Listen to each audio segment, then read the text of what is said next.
시편 13편 묵상하겠습니다.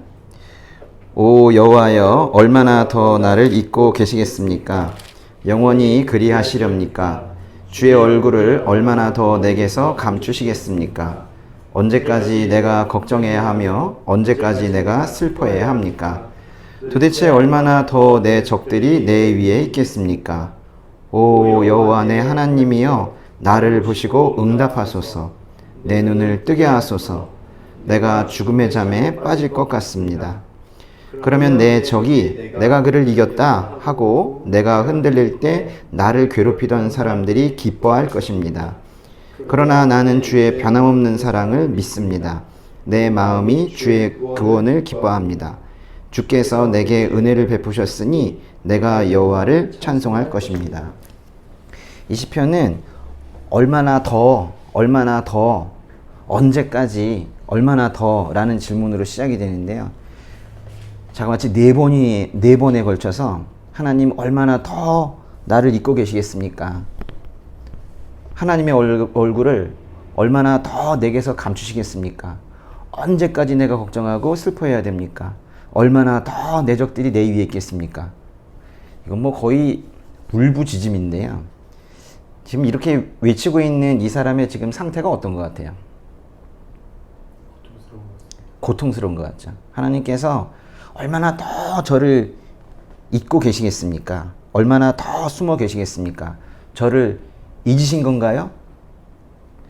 자신을 짓누르는 고난의 상황이 너무 힘들어서 하나님께 아마 기도했을 거예요. 간구를 했지만은 보니 자신의 환경에 아무런 변화가 없고 자신을 힘들게 하는 그 어떤 사람이나 어떤 원인이 있었을 텐데 그것도 그대로 건재한 것만 같을 때 얼마나 더 기다려야 하냐고요. 이러면서 이제 울부짖는 거는 이 사람의 인내심이 이제는 이제 바닥이 난 것 같습니다.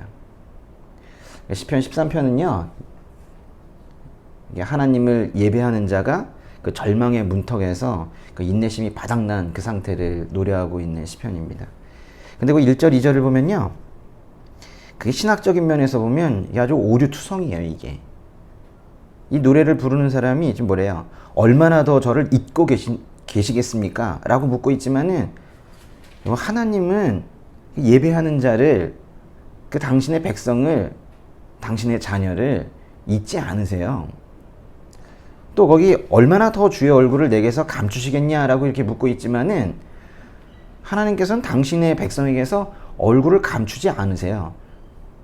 하나님께서 당신의 얼굴을 감추신다는 게 무슨 뜻이에요? 이건요, 하나님께서 그 사람에게서 아예 그 관심과 사랑을 아예 거두어 버리시고 사실 버리신다는 거거든요. 하나님께서는 당신이 택하신 사람을 버리시기도 합니까? 버리십니까? 안 버리십니까? 안 버리시죠. 그러니까 이거는 오류예요. 그러니까 이제 1절과 2절을 보면서 하나님은 그의 자녀된 자를 잊으시기도 하시는구나, 얼굴을 돌리시기도 하시는구나 라고 이해하시면 안 되는 거예요. 이거는 하나님 성품에 대한 잘못된 진술이에요. 그러면 이 시편이라는 이 성경은 왜 이런 하나님의 성품을 오해할 수 있는 이런 멘트들을 그대로 여과 없이 그렇게 담고 있을까요? 이게 바로 시편의 가치예요. 시편은 조직신학 책이 아닙니다. 하나님에 대한 절대적으로 옳은 진술을 담기보다는 이 사람이라는 존재가 혹여 자신의 감정 때문에, 나약함 때문에 하나님이 마치 멀리 계신 것만 같고, 또 하나님께서 떠나신 것만 같고, 또 하나님께서 심지어 잠들어 계신 것만 같을 때 그 감정을 하나님께 토로할 수 있도록 숨통을 터놓는 그런 책인 거예요. 같이 읽으시면서 그 마음을 담아서 같이 읽게 되거든요. 어려움 가운데 있는 그 주의 백성이 하나님을 향해서 자신의 감정을 솔직하게 털어놓는 것을 성경은 막으려고 하질 않아요. 아니, 더 정확하게 말하면 하나님께서 막지 않으세요. 하나님께서 그러시죠. 그래, 너의 감정을, 너의 마음을 솔직하게 다 말해보거라 하시면서 심지어 다윗의 입을 통해 대신 그 감정을 진술해 주시잖아요. 미리 그 감정을 다 언어로, 우리 감정을 언어로 잘 표현을 못해요. 근데 그거를 이렇게 정제된 언어들로, 이렇게 솔직한 언어들로 미리 진술해 주셨잖아요. 이게 우리 하나님이세요. 우리의 조급한 마음, 우리의 또 어떤 그런 패배적인 감정들, 우리의 두려움, 우리의 답답함, 우리의 슬픔, 우리의 아픔, 이런 거를 다 말해보라고, 하나님께서 다 말해보라고 말씀하시고는 이미 시편을 통해서 그 감정을 다 써놓으셨어요. 하나님께서 우리 마음을 다 아신다는 거예요. 그 신학대학원의 유명한 조직신학 교수님이 이 시편을 보면서 아, 이건 잘못되었다 이러면서 이렇게 고백하는 사람들을, 하나님은 당신의 자녀에게 당신의 존재를 절대로 숨기지 않으신 분입니다, 이건 오류입니다, 뭐 이렇게 말을 할 수 있다 하더라도 막상 성도의 마음에는 하나님께서 멀리 계신 것만 같을 때가 있어요. 그럴 때 하나님께서는 조직신학 교수님처럼 말씀하지 않으시고, 하나님께서는 오히려 틀렸다라고 말씀하지 않으시고 우선 다 말해보라고 그렇게 하세요.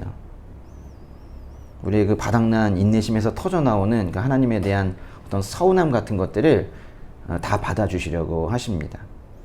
우리는 이 시편을 읽으면서 하나님에 대한 이런, 하나님의 성품에 대한 이런 잘못된 진술을 가지고 하나님의 성품을 이해하려고 할 것이 아니라 이런 것까지 허용하시는 이 하나님의 이 넓으신 마음을, 그걸 다 알아야 돼요.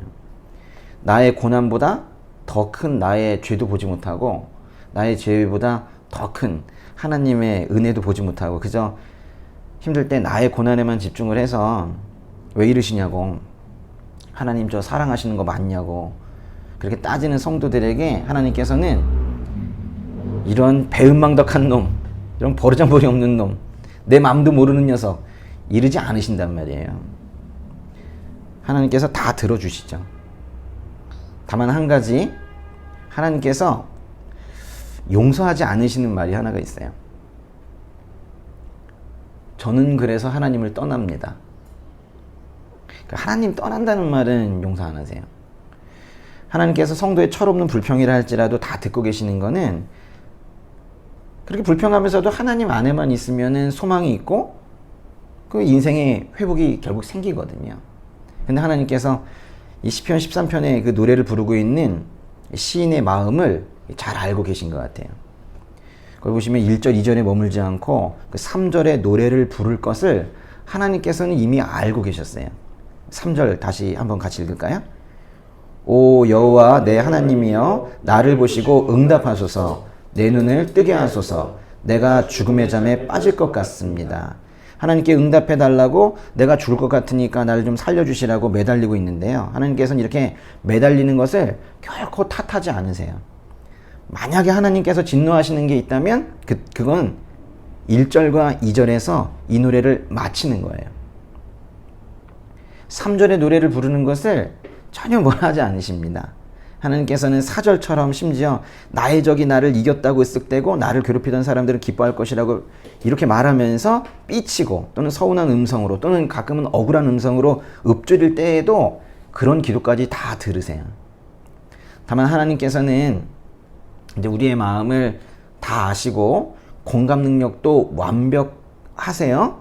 그렇지만 그렇다고 해서 우리가 조급하다고 해서 함께 조급해 하시고, 우리가 두려워한다고 해서 함께 두려워하시는 분은 아니세요.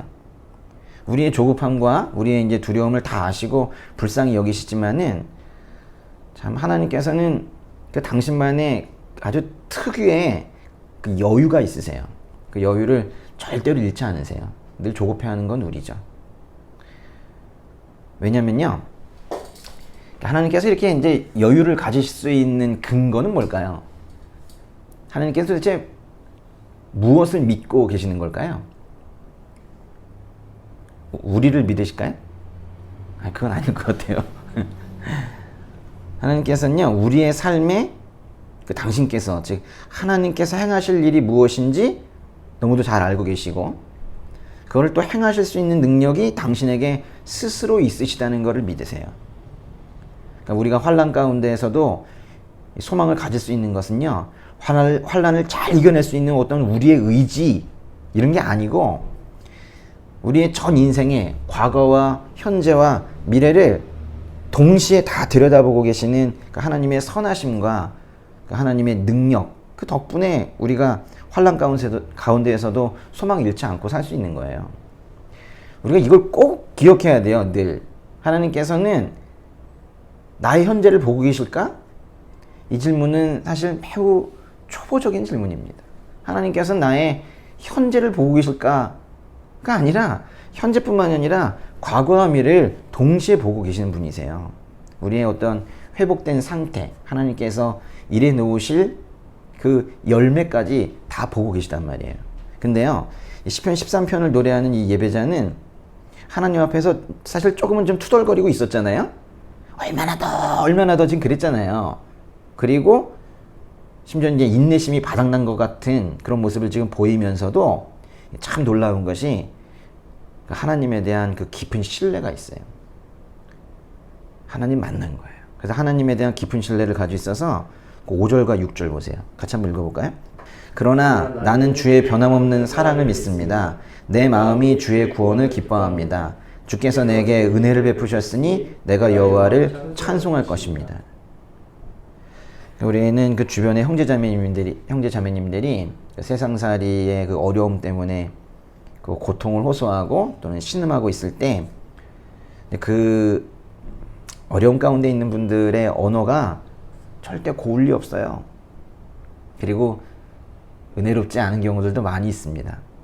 그렇지만 그렇게 어려움으로 인해서 신음하고 있는 형제 자매님들의 그 불평 섞인 언어 자체를 판단하고 정죄하려고 하기보다, 어떻게 그렇게 말할 수 있냐고 그렇게 하기보다 그들이 여전히 선하신 하나님을 떠나지 않도록, 선하신 하나님을 신뢰할 수 있도록 그렇게 도와줘야 돼요. 여러분도 그 하나님 앞에서 어려운 상황 가운데 혹시 계시면은 아픈 감정은 다 토로하세요. 아픈 감정 토로를 하시되 어떤 삶의 사건들 속에 정말 정밀하게 아주 구체적으로 그렇게 개입을 하셔서 그 나를 보호하시는 그 하나님을 경험해 나가는 동안에 하나님에 대한 신뢰가 더욱 커지기를 바랍니다. 그럼 아마 이제 먼 훗날에 이제 우리가 제법 회복이 좀 됐을 때 하나님께서 이렇게 이제 물어오실지도 몰라요. 우리가 이제 회복되니까 이렇게 말씀하시는 건데, 근데 너 예전에 내가 숨어 있다고 그러지 않았냐?